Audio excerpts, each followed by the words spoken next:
할렐루야. 오늘 같이 말씀의 제목은 같이 해볼까요? 교회 가서 예배 드려야 하나요? 이렇게 한번 잡아봤어요. 명절 지내면서 또 여러분이 인생을 살면서 그렇더라고요. 사람이 자꾸 봐야 돼요. 자꾸 봐야 미운 정 고운 정도 들더라고요. 꼭 필요할 때 애경 삼아 있을 때만 보면 가족이라도 멀어지더라고요. 그렇죠? 뭐 죽어야 되고 결혼해야 되고 뭐 이렇게 돼야 보면, 저도 우리 형제들이 이렇게 있는데 옛날에 가까웠거든요. 옛날에는. 그런데 자주 볼 때는. 근데 다 각자 삶이 있고 이러다 보니까 마음은 있어. 처음에 몇 년 동안은 1년, 2년, 3년 마음은 다 혈연이니까 있는데 오랫동안 못 보니까 당신은 당신 삶을 살고 난 내 삶 살아야지 이렇게 되더라고요. 미워하는 건 아닌데 이렇게 친밀도가 떨어지더라고요. 뭐 그건 어쩔 수 없는 인지상정 같아요. 지난 한 주간 눈도 많이 오고 많이 왔는데 명절 기간이라 이렇게 좀 여러분 가정에서 다 시간을 보내도록 이렇게 했는데, 딱 아까 아침에 올라오면서 지금 올라오는데 딱 여러분 다 그런 마찬가지겠지만 우리 김승우 권사님이 또 언론을 타네. 딱 해서 권사님 제가 다들 악수했지만 권사님 우리 제가 첫 마디 너무 오랜만이야. 권사님 말, 너무 오랜만이요. 이 얘기 무슨 뜻이요? 무슨 말인지 모르겠어요? 매일 새벽마다 봤다는 얘기하죠. 일주일에 한 번 보는데 너무 오랜만인 것 같아.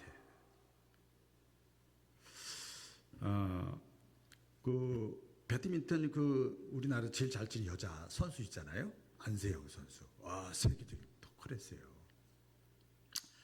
그런데 그 인터뷰 조사 이렇게 들어보면서 제가 또 깨달은 것 가운데 당연한 거지만은, 그렇게 실력이 좋은데 뭐가 좋아요? 실력이 좋아. 수준급이야. 그런데 훈련을 안 하고 연습을 안 하면, 배드민턴 대회가 뭐 여러 군데 있더라고요. 전 세계적으로. 그러면 그 대회에 자기가 참가를 안 하더라고요. 훈련이 안 되고 연습이 안 되면 아무리 실력이 좋아도 참가를 안 해요. 제가 탁구 좋아하잖아요. 우리나라 여자 탁구 제일 잘 치는 여자가 신자, 유자, 빈자요. 근데 그 인터뷰 하는 거 보니까 우리나라 제일 잘 쳐요. 우리나라에서는. 그렇게 실력이 좋은데도 자기가 연습이 안 되고 훈련이 안 되면 시합을 안 나가더라고요. 국가대표가 됐는데도 나가봐야 뻔하다는 거예요. 여러분 운동선수들 이렇게 시합 같은 걸 해가지고 이제 패배할 때 나중에 이렇게 평가하는 거 보면 대부분 뭐가 문제냐면은, 실력도 실력이지만 거의 공통적으로 나오는 게 훈련 부족이야. 연습 부족이에요.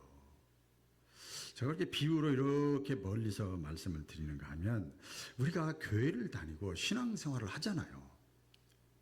이렇게 보면 사회적으로는 또리또리해. 아주 똑똑하고 약삭 빠르고 계산 잘하고 분명한 사람인데, 그런데 그 사람이 교회를 나오는데 믿음이 안 자라. 나 그거 참 신기하죠. 알아들을 만한데 제가 굉장히 어렵게 하는 게 아니거든요. 설교가 쉽게 하는데도 믿음이 안 자랄까? 신앙이 성장하지 않을까? 왜 믿음이 약할까? 왜 믿음이 없을까? 왜 맨날 어린아이 믿음일까? 제가 이렇게 조사를 이렇게, 우리 교회 조사한 게 아니라 이렇게 조사를 해보니까 나오더라고요. 물론 코로나 이후라 그런지도 모르겠지만 목회와 신학이라는데 그 책자에 보니까 신앙이 자라나지 않고 성장하지 않고 어린아이 신앙인 이유가 있더라고요. 예배의 실패야. 크게 따지면 예배의 실패요. 예배를 드리는데 형식적인 예배를 드리는 거예요. 그러니까 은혜의 경험을 못하는 거죠. 그러니까 하나님의 임재를 느끼지 못하는 거죠. 또 예배 실패라는 여러 가지 그 조사 내용이 있는데 예배가 하나님 중심이 되지 않고 자기 중심이야. 개인적인 필요에 의해서 예배를 드리는 거야.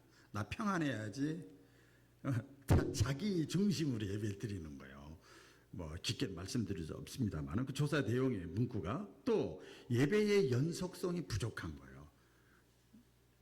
옛날 어린애 때 뭐 이빨 빠진 금강새 다 이빨이 고루하게 쫙 나이 이쁜데 들쑥날쑥 예배의 연속성이 부족한 거예요. 흔히 말하는 대로 썬데이 신자라고 그러잖아요. 그 썬데이도 한 달에 4주인데도 그 4주도 그냥 들쑥날쑥 한단 말이에요. 그 예배 실패라는 거죠. 공동체 예배 참여 부족이라는 거예요.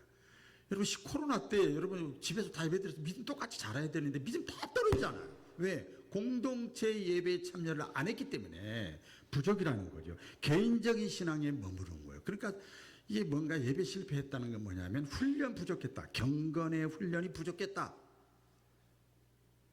그래서 신앙이 자라나질 않는 거죠. 우리 사랑하는 우리 모든 저와 여러분이 시간이 갈수록 신앙이 더 깊어지고 넓어지고 풍성해지고 단단해질 수 있기를 주님의 이름으로 축원합니다. 그렇게 해야 되잖아요. 자, 예배가 회복되어야 되는 이유가 있습니다. 실패하지 않고 성공해야 되는 이유가 있는데 그게 뭔가 하면 예배를 통해서 하나님과 자주 만나면 친밀해지는 거야.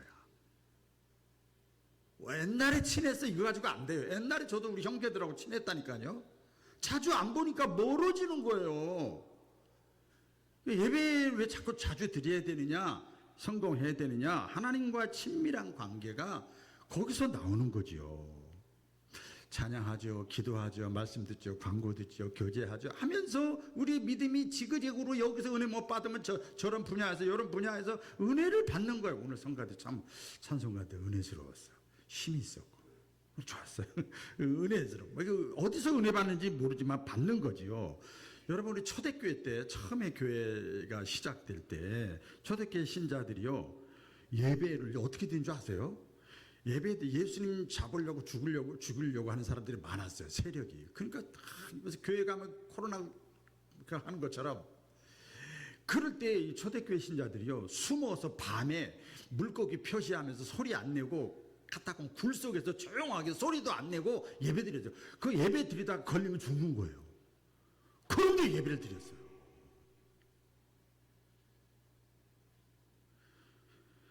우리 일제시대 때도 역시 마찬가지죠. 예배 못 드리게 해서 제일 먼저 일본에서 했던 게 뭔지 아십니까? 교제, 찬양, 이런 거 못하게 한 게 아니에요. 예배만 막으면 다 되는 거야. 못 드리게 했잖아요. 그래서 예수 믿는 유일한 증거, 순교자들 보면은 너 교회 나갈래 안 나갈래? 이거 사실 교회 믿는 거 아닌데 교회 나갈래 안 나갈래? 나간다 그러면 쫙 쏴서 죽이는 거야. 예수 믿는 증거를 뭘로 나타낼 수 있느냐? 어떤 상황에서도 예배를 드리는 거예요. 어떻게 보면 우직하고 무식한 것 같은데 마음이 중요한 거 아닙니까? 그렇지 않아요. 자주 봐야 친해진다니까요. 여러분 사탄의 그럴듯한 유혹이 있잖아요. 그 유혹을 원했대서 그러니까 사기친다 그래요. 사기당하는 사람들은 이제 자기가 사기당한다고 생각을 못합니다. 그러니까 사기당하는 거예요. 그걸 미혹이라고도 하고 거짓말이라고도 이렇게 해요. 아담과 하와에게 사탄이 와서 얘기하잖아요. 너도 하나님같이 마음대로 할 수 있어. 네가 뭐가 부족해. 너도 소중한 사람이야. 너도 괜찮은 사람이야. 네가 하나님이지. 너도 하나님같이 보고 판단할 수 있어. 야, 자기 자긍심을 심어주니까 얼마나 기분 좋겠어요. 제가 여러분에게 어떤 권사님한테 집사님한테 당신도 얼마든지 할 수 있어. 훌륭해. 괜찮아. 막 해봐요. 그럼 하잖아요. 사탄이 그렇게 얘기하는 거예요. 의도가 나쁜데도 40일 금식한 예수님에게 또 사탄이 나타났잖아요. 그 뭐라고 그러죠? 여러 가지 떡을 만들어라. 성전 꼭대기에서 뛰어내려라. 그래서 세 번째 시험이 뭐였죠? 천하 만국을 다 보여주면서 나에게 절만해. 이 절이라는 게 예배예요. 하나님께 하지 말고 세상 이 많은 것 있잖아. 이거 얼마나 달콤해. 그럴듯해. 당장 유익이 될 것 같아.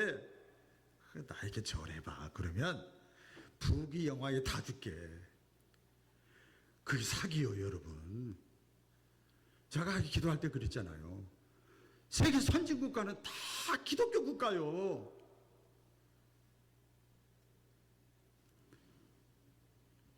그러니까 사탄의 최종 목적은 뭐냐? 예배 드리는 것을 막는 거죠. 아까도 말씀드린 대로 예배는 하나님과의 만남이에요. 네? 하나님과의 만나지 못하게 하는 거예요. 그래서 점점 아무리 형제지간이라도 점점 멀어지게 만드는 거예요. 이간질시키는 거죠. 지금도 예수님을 믿는 가장 유일한 증표가 뭐냐? 예배를 보면 아는 거예요.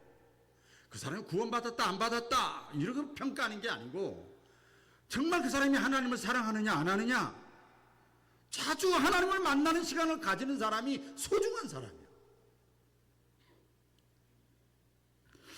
예배자의 자세에 대해서 많이 알잖아요. 요한복음에 보면 하나님께 예배하는 자들은 신령과 진정으로 예배한다. 지난주에 말씀드렸잖아. 하나님은 이렇게 신령과 진정으로 예배하는 자들을 찾으신다. 또 시편에 보면 겸손하게 오라 우리가 굽혀 경배하며 우리를 지으신, 우리를 창조하신, 우리를 여기까지 인도하신 여호와께 굽혀서 경배하자. 겸손하게 예배드리는 거예요. 다 죄인이잖아. 다 죽을 사람이잖아. 우리가 재물이요, 재물. 내가 죽어야 되는데 물질 드리고 시간 드리고 내 정성 드리고 경험 드리는 거거든요.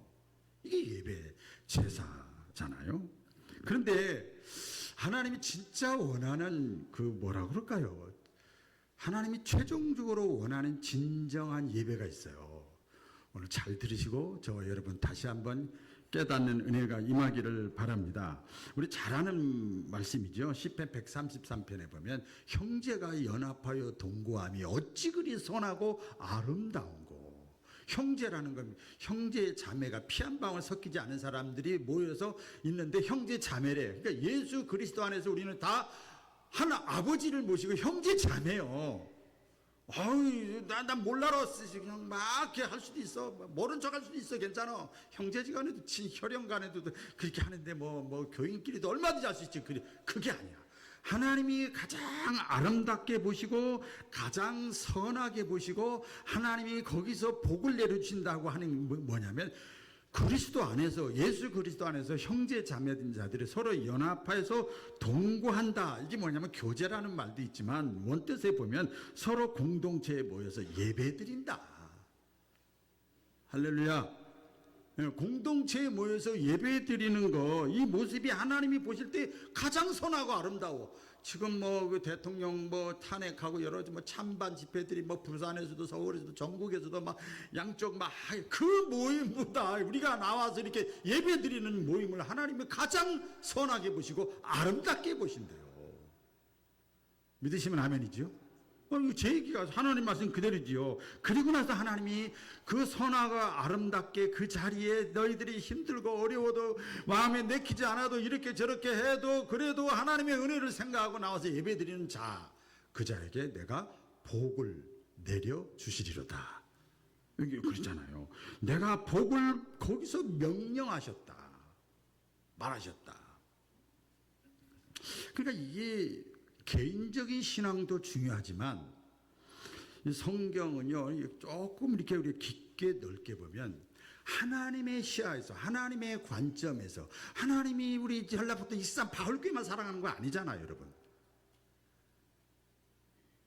익산 지역 다, 전라북도 다, 대한민국 다, 전 세계 다 사랑하잖아요. 모든 사람이 다 함께 모여서 하나님을 예배하는 걸 하나님이 더 기뻐하시는 거예요. 하나님이 세우신 교회라는 공동체로 통해서 예배드리는 거 얼마나 하나님이 기뻐하는지 몰라요. 그래서 교회에서 이 예배 드리는 것은요, 여러분 같이 해볼까요? 하나님의 명령이다. 오늘 본문에 나오잖아요. 모이기를 피하는 어떤 사람들의 습관과 같이 하지 말고 오직 권하여 그날이 가까움을 볼수록 더욱 그리하자. 그날이 가까움을 본다는 그날이 뭐일까요? 말세요. 또 보니까 저 은혜를 받았는데 그날 신앙적인 겁니다. 모임과 예배에 대해서 이렇게 말씀 나오면서 나오는데 그날이 가까움을 볼수록 그날이 마지막 때가 되면 신앙적으로 말세 현상이 어떤 것이 나타나는가 하면 많은 사람들의 사랑이 식어진대. 그게 모임과 연관돼서나 사랑이 식어지고 믿음을 배반하고 모이기를 패해. 그래 그날이 가까움을 볼수록 더욱 예배 드리기를 모이기를 힘쓰라는 거예요. 할렐루야. 힘쓰라는 거죠. 이거 단순한 공고사항이 아니라 보니까 이것도 명령형이요. 명령형. 여러분 명령에는 핑계가 있을 수가 없어. 공고사항이 아니야. 설득하는 게 아니야. 이해시키는 게 아니에요. 명령이요. 명령. 왜 그런가 봤더니요. 회당, 성막, 성전, 교회 이 사명 예배, 선교, 교육, 봉사 사명 보니까 이 교회라는 공동체 안에서 신앙이 성장하고 성숙되도록 하나님이 그렇게 설계들을 그려 놓으셨어. 할렐루야. 성막에 보면 그 내용이 다 나와요. 하나하나가. 거기서 하나님이 믿음이 단단해지고 빛의 역할을 감당하고 말씀을 준비하고 헌신하게 만들고 회개하게 만들고 다 믿게 만들고 순종하게 만들고 기도하게 만들고 그러면서 거기서 믿음이 성장하고 성숙하도록 하나님이 그렇게 교회를 만들어 놓으신 거예요. 그래서 지금은요 교회를 신앙 공동체라고 그래요. 좀 고급스럽게. 옛날에는 예배당이라고 그래서 예배 만들면 끝났어. 조금 지나서 교회라고 그래요. 지금은 신앙 공동체라고 그래요. 그러면서 신앙이 자라나는 거죠. 어느 마을에 한 어르신이 있었는데 제가 예화를 이제 얼마 전부터 자꾸 이제 소개를 드립니다.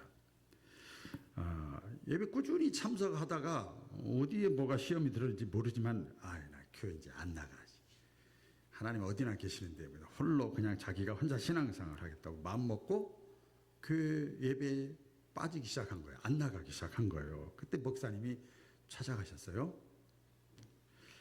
그 남자분인데 그 두 사람이 이제 겨울에 찾아갔는데 벽난로 이렇게 앉아 있었는데 목사님이 도대체 무슨 말을 해도 본인이 뭐가 있겠지. 속 얘기를 다 하면 허점이 드러나니까 또 말을 물어볼 수도 없고 참 목회가 그렇더라고.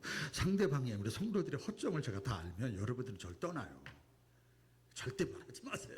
어쨌든 간에 그래서 아무 말도 안 하고 이 장작불에 보다가 그 벽난로에서 보다가 목사님이 팍 타고 있는 나무 하나를 이렇게 집게로 해가지고 불에서 장작 하나를 꺼내가지고 한쪽 벽에다가 이렇게 따로 놨어요.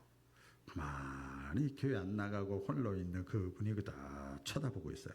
쳐다보고 있는데 활활 타오르던 그 나무가 조금 지나고 나니까 식어져 버리고 다 꺼져 있어요. 그걸 같이 보고 있는 거예요. 목사님하고 그 어르신하고.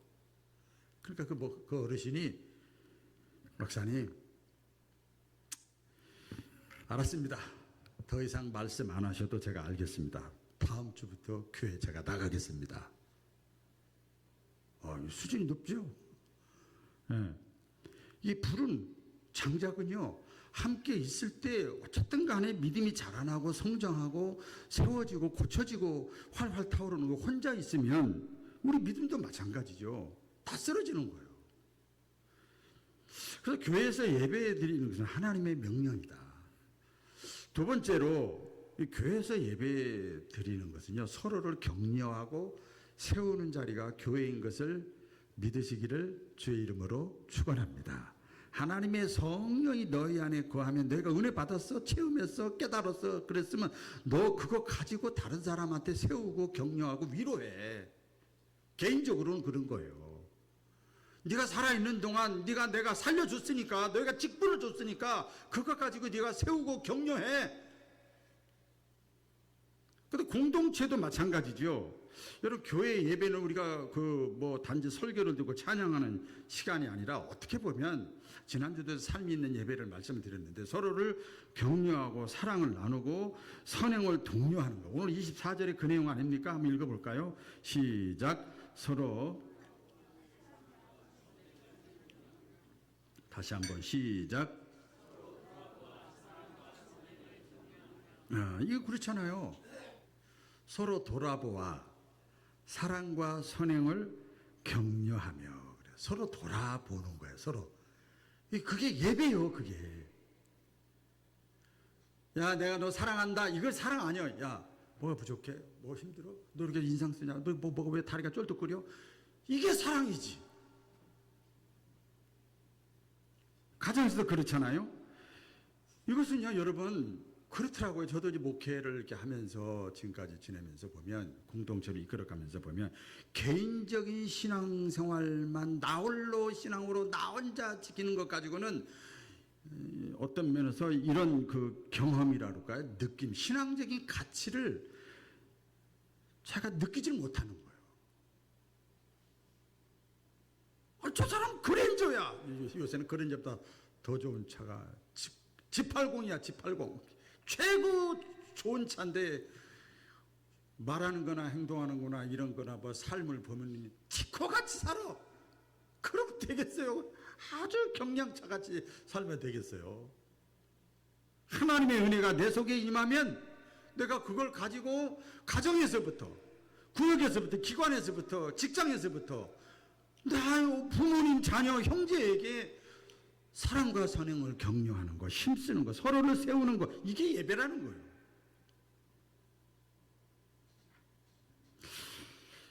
신앙적인 가치가 있잖아요. 가치가 있어. 한 명이 있든 두 명이 있든 1000명이 있든 가치가 있어. 왜 그런가? 하나님은 본질적으로 사랑이란 말이에요. 사랑. 그래서 신앙 안에서 서로를 돌아보고 격려하는 것은 이건 내 마음이 아니란 말이에요. 뭐 그럴 필요 뭐 있어? 하나님이 주신 마음이에요. 여러분 선교 다 그런 건 아니겠지만 선교사님들 한번 보세요. 이게 상식적으로 머리 도는 사람들이요 다. 근데 하나님의 마음이 그 속에 있으니까 그쪽에 가서 그 토속 종교에 맞춰서, 토속 신앙에 맞춰서, 토속 삶에 맞춰서 사랑과 선행을 격려하는 거잖아요. 사도행전 2장에 우리 잘 알잖아요. 그 초대교회 또 예언을 드리면 초대교회 성도들이 모여서 함께 예배 속에서 말씀을 듣고 찬양으로 끝나지 않고 뭐라고 그랬죠? 보면 그 후에 서로 떡을 떼며 교제하며. 같이 해볼까요? 떡을 떼며 교제하며. 그렇잖아요. 떡을 떼며 교제한다. 그럴 때 하나님의 은혜가 임하고 구원받는 사람을 날마다 더하게 하나님이 집어넣어주는 거예요. 왜? 들어가 봤다 부막 꺼지면 안 되잖아. 그러니까 떡을 떼며 교제하는 그곳에 하나님이 구원받는 사람을 더하게 하신다. 우리 코로나 이후에 지금 많은 교회들이 여러 가지 변화가 있는데 주일 오후 점심이 없어진 교회가 여러 교회가 있어요. 근데 오후 예배가 없어진 게 문제가 아니라 아예 교제가 없어요. 여러분 예배 맞고 쏙 가버려봐. 1년이 가도 몰라 서로. 그래서 여러분 주일 예배 후에 식사하는 목적은 서로 돌아보는 식사의 자리가 아니라 애찬의 자리죠. 그래서 식당 봉사하는 분들은 이거 굉장한 주의라는 거예요. 단순히 밥을 준비하는 게 아니란 말이에요.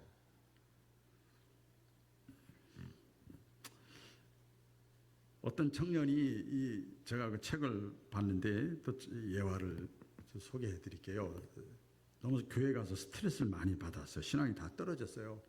그래서 주일 예배도 이제 온라인으로 유튜브로 다 드리기 시작하고 사람들과 관계가 다 단절됐어. 다 단절됐어요.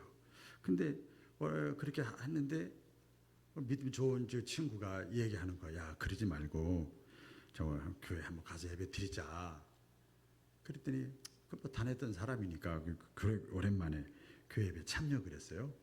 그 다니엘 기대 후편으로 나오는 어떤 청년이 그 간증한 내용인데 근데 갑자기 설교 그전에는 못 느꼈는 설교를 들으면서 눈물보가 샘이 터진 거예요. 그래서 함께 찬양하면서 하나님의 사랑이 막 느낀 거예요. 친구가 오라고 해서 왔지만 이거 하나님의 사랑이라는 게 막 느껴지는 거예요. 그것까지 좋았는데 더 나가서 더 중요한 게 예배가 다 마쳤는데 그 교회 다니던 청년인데 사람들이 한두 마디씩 다 하는 거예요. 따뜻한 말을 하는 거예요. 그 표현의 그 책에 보면 야 반갑다. 야 너 이렇게 뭐 있어졌냐. 야 궁금했다. 보고 싶었다.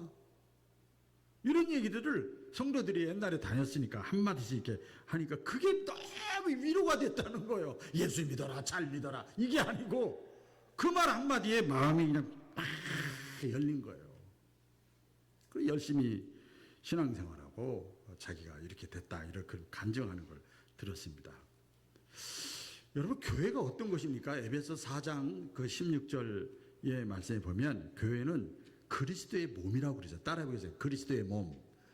몸이에요. 몸이라니까요. 팔 따로, 목 따로, 다리 따로가 아니고 서로 그리스도의 몸으로 서로 연결되어져서 서로 이렇게 붙어 있는 거예요. 거미줄과 같이 연결돼서 세워지는 게 교회예요. 한번 읽어볼까요? 다 같이 시작. 그에게서 온몸이 각 마디를 통하여 도움을 받음으로 연결되고 결합하여 각 지체의 분량대로 역사하여 그 몸을 자라게 하며 사랑 안에서 스스로 세우느니라. 그러니까 교회는 단순히 예배 드리는 곳이 아니라 서로 돌보고 예배 드린 다음에 격려하고 믿음을 북돋아주는, 마치 어디와 같아요? 가정과 같은 거예요. 가정에서 그러잖아요. 식사하고는 딱 이러고 다 가지 않잖아. 잘 먹었어요, 그랬어요, 이랬어요, 이렇게 대화 나누는 거예요. 지난주에 제가 설교할 때 교회는 종합병원이다, 죄인이기 때문에 종합병원 같은 곳이다, 그렇게 말씀을 드렸는데, 교회는 어떤 면에서 보면 또 학교와 같아요. 학교와 같아요. 이 병든 몸과 마음을 치료하고 영적으로 그 다음에 치료만 돼서 되는 게 아니잖아요. 영적으로 다시 면역력이, 저항력이 생겨야 될 거 아니에요. 근육도 힘이 붙어야 될 거 아니에요. 그러려면, 영적으로 성장하려면 훈련장이 필요한데 거기가 바로 교회다. 사실 제가 이번 수요일 날부터 다음 주 수요일부터 요한복음 한다는 게 말씀을 준비하면서 감동이 온 거예요. 어떻게 할까? 감사는 끝났는데, 15주 끝났는데 막 묵상하는 가운데 그 감동이 와서 그냥 순종하는 거예요.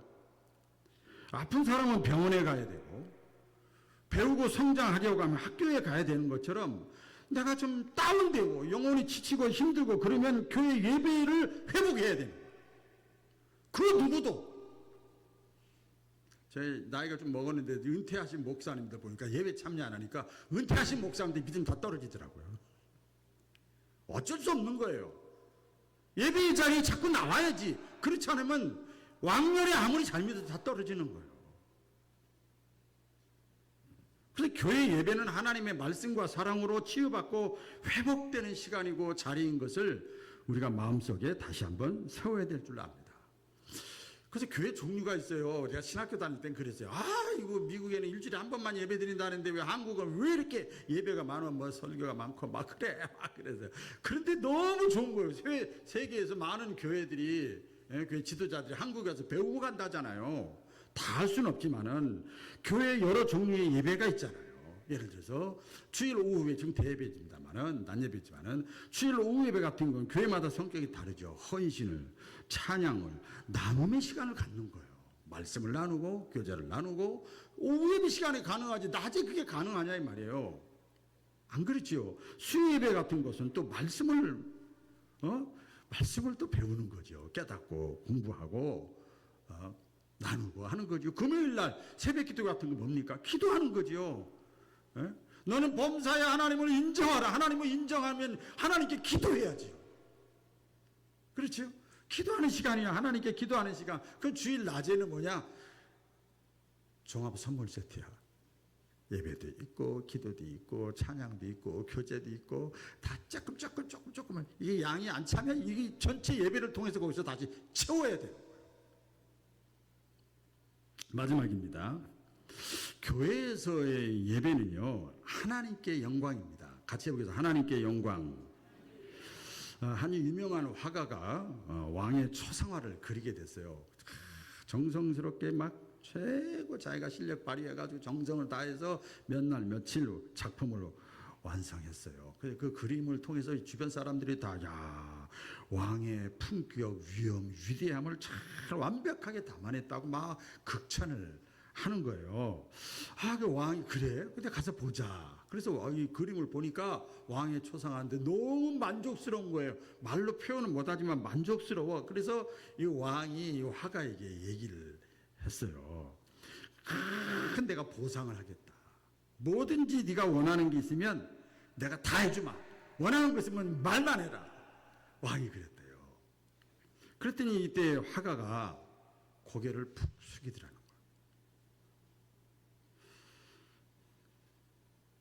이렇게 얘기를 했대요. 제가 읽어드릴게요. 폐하, 제가 한 것은 단지 폐하의 위엄을 제가 성의껏 담아낸 것뿐입니다. 제가 받은 영감과 기술, 그리고 모든 것은 폐하 자신에게로부터 온 것입니다. 제가 무언가를 요구할 자격이 없습니다. 제 그림이 제 수준에서 최선을 다했는데 폐하의 영광을 드러냈다면 난 그것으로 만족입니다. 더 아무것도 요구하지 않습니다.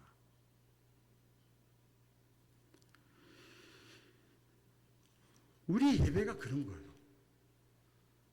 사람에게 보이는 것이 아니라 하나님께 영광을 돌리는 자리. 우리 예수님 말씀하셨잖아요. 두세 사람이, 오늘 마태복음 18장 20절에 두세 사람이 작은 공동체라 할지라도 내 이름으로 모인 곳에는 나도 그들과 함께 있겠다. 큰 교회만 가서 예배 받는 거 아니에요. 제가 서울에서 한 3, 4천 명 목회를 해봤거든요. 부목사 때 해보니까. 진짜 한 이상한 사람들 많아요. 이야, 거기서 종교를 만들면, 기독교를 만들면 한 몇백 개 나올 것 같아. 각자가 어떻게 신앙이 다 다른지 몰라. 서로가 누군지도 몰라. 두세 사람이 모인 곳에서 내게 정성껏 예배를 드리면, 나에게 영광을 돌리면 내가 그걸 다 받겠다. 우리 예배를 받으시는 것을 믿으시기를 바랍니다. 오케스트라 연주, 우리 성가대 합창도 마찬가지잖아요. 혼자서 연주하거나 혼자서 독창할 때 뭐 좋은 소리도 나겠지만 조화를 이뤄서 하니까 듣기가 좋잖아요. 함께하면 신앙도 똑같은 거죠. 혼자 신앙도 중요해. 물론 예수 믿고 구원 받았겠지. 뭐 나쁜 짓 안 하고 했겠지. 그거 신앙의 가치가 그것으로 끝나면 안 되잖아요. 내가 받은 은혜가 이만큼 있으면 그걸 나눠야지. 주님 나라 갈 때까지. 그 예배는 말씀드릴게요. 선택이 아니라 필수다. 할렐루야. 필수예요. 하나님은 우리 예배자를 부르셨어요. 땅의 모든 끝이 여호와를 기억하고 돌아오면 모든 나라의 모든 족속들을 다 예배자로 하나님이 다 부르신 거예요. 우리만 부르는 게 아니라. 그래서 선교사들이 나가서 예배자를 세워가는 거예요. 하나 또 실제 제가 이번에 그 트럼프 대통령 하면서 제가 은혜를 많이 받았어요. 아시죠? 취임식 초청장을 22만 장을 보냈대요. 저 보니까. 근데 한파로 인해서 실내에서 하게 됐다는 거예요. 말씀드렸죠. 근데 실내에서도 1등급, 2등급, 3등급이 있대요. 1등급은 우리 콘서트 같은 거 하면 1등급 자리가 더 돈이 비싸잖아요. 그런 것처럼 1등급 자리에는 의사당 중앙홀이랍니다. 거기는 600명만 참석하게 돼 있대요. 근데 거기에 누가 참여? 상하원 의원, 국회의원들, 그 다음에 대법관, 전직 대통령 부부, 기업의 수장들, 큰 기업의 회장님들, 그 다음에 각 나라에 참석한 대사들, 우리나라 대사 한 사람만 들어갔어요. 그러니까 VIP만 들어가는 거예요, 취임식에. 아무나 참석하는 게 아니라니까요. 우리가 감히 하나님 앞에 나아갈 수 없는 사람, 초청장도 없는 사람이요. VIP가 아니에요, 우리는. 어떤 면에서 별 볼 일 없는 사람이잖아요. 근데 예수님께서 신앙의 본질이죠. 저와 여러분의 죄를 위해서 십자가에 죽으셨기 때문에 예수 믿는다는 것, 그 하나 때문에 하나님께서 자녀 삼아 주셨어. 이제 소중한 사람이 된 거야. 자녀가 됐기 때문에 VIP가 된 거야. 믿으시면 아멘. VIP가 돼서 이제는 하나님이 변화시켜주고 우리를 받아주는 거야. 예수님의 이름으로 기도하면 받아주고, 예수님의 이름으로 찬양하면 받아주고, 예수님의 이름을 믿고 붙잡고 하나님께 예배하면 하나님이 그걸 받아주시는 거야. 우리가 하나님께 예배할 수 있다고 하는 것은 자격 없는 저와 여러분들 죄인들에게는 큰 은혜요 특권인 것을 믿으시고 예배의 승리자들 되시기를 주의 이름으로 축원합니다. 기도하겠습니다. 하나님 아버지, 마음껏 예배드릴 수 있는 우리 교회를 허락하셔서 감사를 드립니다. 하나님의 명령 예배드리는 것의 삶에